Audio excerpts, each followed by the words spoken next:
Talk about the shoulder in three phases because the shoulder has three phases: the glenohumeral joint, the scapuloacromial, and the claviculoacromial. Okay, so this all meets together, but even though it's one joint, it's got a lot of different properties to it. So what we got to try to figure out is how to stabilize it with all of that extra movement. Now, if you look at the shoulder joint, it's amazing that all of us don't have shoulder problems because it's a free-floating joint. It's nothing keeping it in place. This floats by itself. This floats here in just it's got a small track here where it sits and a small track here. Other than that, it's free-floating.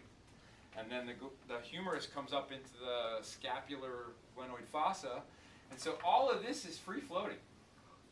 You know, so the fact that our shoulders even stay in position is pretty amazing, and then we do all kinds of crazy things.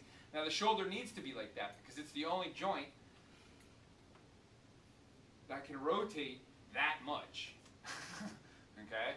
So we have to have that range of motion if we want to have, that ability in our shoulders. Okay, which shoulder? Both? Okay. And that makes it easy. So the first thing I do is I palpate his clavicle, right where it meets the sternum. And his left clavicle is higher. I don't know if I just put my fingers there. Can you guys see that from the front? Left clavicle's higher. Yeah, this one looks a little down and depressed. This one's a little raised. Okay? Then I come out to the claviculoacromial joint. And same side that's raised here is also raised here. Okay? Does it make a difference that my sits bones aren't equal because I'm sitting on two different parts of it? Oh, maybe. Yeah, sure. Slide over. Let's check it out. Nope, it's still high. Cool. So even though he says both, what really looks the worst is his left shoulder.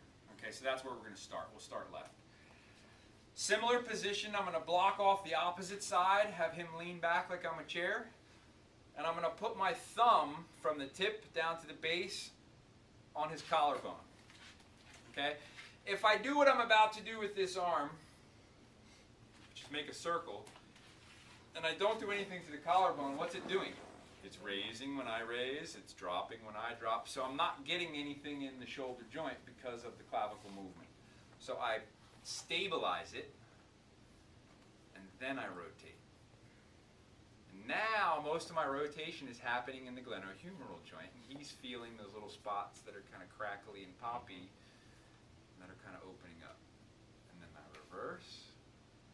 Now the whole time I'm doing this, and he can tell you what he feels, this hand is pushing his humerus into the glenoid fossa. I'm not just relaxed. I have some pressure in there. And that way, it's always in that joint, right in the center, the glenoid fossa and the humerus.